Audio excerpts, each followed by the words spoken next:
வணக்கம். இன்னைக்கு நாம பார்க்க போற விஷயம் கொஞ்சம் மிரள வைக்கிற, ஆனா செம்ம சுவாரஸ்யமான ஒரு கதை. தென்னிந்தியாவோட ரொம்ப உக்கிரமான, அதே சமயம் மக்களை கண்ணிம மாதிரி காக்கிற ஒரு பவர்ஃபுல்லான நாட்டுப்புற காவல் தெய்வத்தை பத்தி தான் பேச போறோம். நெருப்பு, சக்தி, அப்புறம் மக்களோட அசைக்க முடியாத பக்தி, இதெல்லாம் கலந்த இந்த அதிரடியான கதைக்குள்ள நேரடியா போயிடலாம். சரி, விஷயத்துக்கு வருவோம். யோசிச்சு பாருங்க. நடுராத்திரி இருட்டு, தனியா ஒரு சுடுகாட்டு பக்கமா நடந்து போயிட்டு இருக்கீங்க. அந்த அமைதியான திகழான இருட்டுல உங்களை காப்பாத்த நீங்க யார கூப்பிடுவீங்க? இந்த கேள்விக்கான விடைதான் இன்னைக்கு நம்ம கதையோட ஹீரோ. பகுதி 1. பிரபஞ்சத்தின் ஒரு விசித்திரமான தோற்றம். இந்த கதை நம்ம பூமியில ஆரம்பிக்கலங்க. கைலாயத்துல சிவபெருமானும் பார்வதி தேவியும் இருக்கிறப்போ, உலக மக்களை தீய சக்திகள் கிட்ட இருந்து காப்பாத்த ஒரு புது காவல் தெய்வம் வேணும்னு பார்வதி தேவி நினைக்கிறாங்க.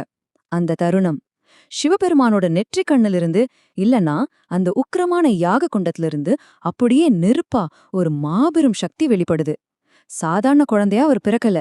பிரம்மாண்டமான உருவம், கையில ஒரு பெரிய கதாயுதம், எதை கொடுத்தாலும் அடங்கவே அடங்காத ஒரு தீராத பசியோட அவதரிக்கிறார். இவருக்கு எப்படி இந்த பேர் வந்துருச்சுன்னு தெரியுமா? சுடல மாடன். இந்த பேருக்குள்ளேயே ஒரு பெரிய பவர் இருக்கு.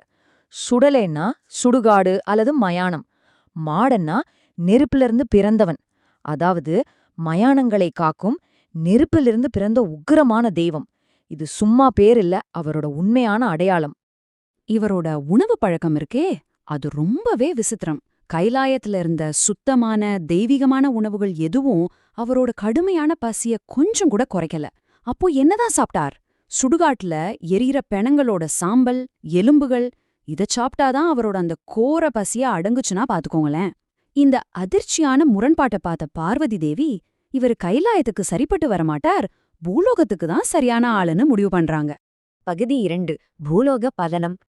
இவரோட இந்த மிரட்டலான தோற்றத்தை பார்த்த சிவபெருமான் இவருக்குன்னு ஒரு 3 பாயிண்ட் உள்ள ஸ்ட்ரிக்டான பொறுப்பை கொடுக்கிறார். 1, பூலோகத்துல இருக்கிற சுடுகாடுகளை காக்கது. 2, தீய சக்திகளை அழிப்பது.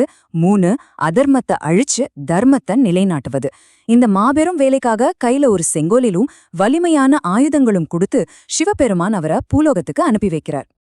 இங்கேதான் நாம கவனிக்க வேண்டிய ஒரு முக்கியமான ட்விஸ்ட் இருக்கு. சுடலை மாடன் தீய சக்திகளை வேட்டையாட பூலோகத்துக்கு வந்தார், சரி. ஆனா அவரோட பசி மட்டும் அடங்கவே இல்ல. பல ஊர்களுக்கு போன அவர் அங்கிருந்த மாடுகளையும் ஆடுகளையும் வேட்டையாடி நெல் வயல்களையே தன் உக்கிரத்தால அதிர வைத்தார். மக்களை காப்பாத்த வந்த ஒரு கட்டுக்கடங்காத சக்தி தெரியாம மனுஷங்களையே பயமுறுத்த ஆரம்பிச்சிருச்சு. பகுதி 3. பசியோடு வந்த தெய்வத்தை சாந்தப்படுத்துதல்.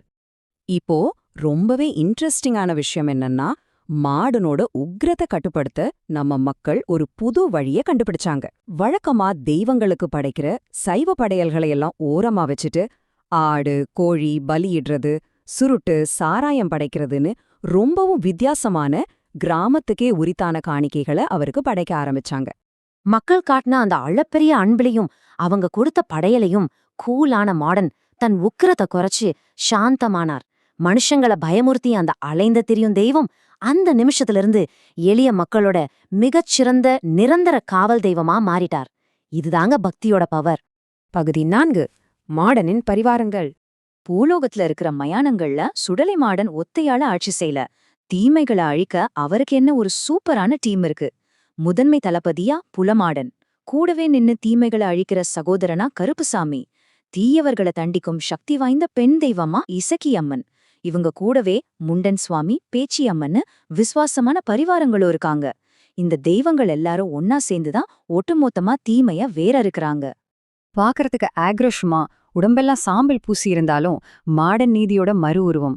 பொய் சொல்றவங்களையும் துரோகம் பண்றவங்களையும் அவர் கருணையே இல்லாம தண்டிப்பார். குறிப்பா பெண்களுக்கு தீங்கு நினைக்கிறவங்க அவ்வளவுதான், மாடன் கிட்ட இருந்து தப்பிக்கவே முடியாது. இது மக்களோட அசைக்க முடியாத நம்பிக்கை. பகுதி 5. உக்கிரமான நீதியும் கொடை விழாவும்.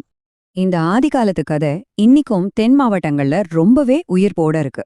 வருஷா வருஷம் ஆடி அல்லது ஆவணி மாசங்கள்ல சுடல மாடனுக்கு பிரம்மாண்டமா ஒரு திருவிழா நடக்கும். அதுதான் கொடை விழா. இந்த விழால சாமியாடி, அதாவது கோடாங்கி, உடம்புல மாடனோட ஆவி இறங்கி அருள் வந்து ஆடிய அந்த தருணம், அது ஒரு சிலிர்க்க வைக்கிற எக்ஸ்பீரியன்ஸ். அந்த விழாவோட உச்சகட்டத்தை கொஞ்சம் கற்பனை பண்ணி பாருங்க.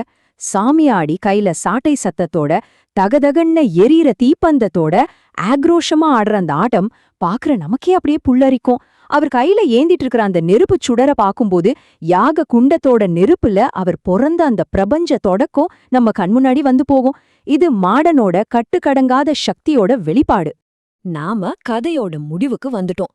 அடுத்த முறை நீங்க இருட்டுல தனியா நடந்து போகும்போது உங்களுக்கு பயம் வந்தா மாடா அப்படின்னு மெதுவா ஒரு வார்த்தை சொல்லுங்க.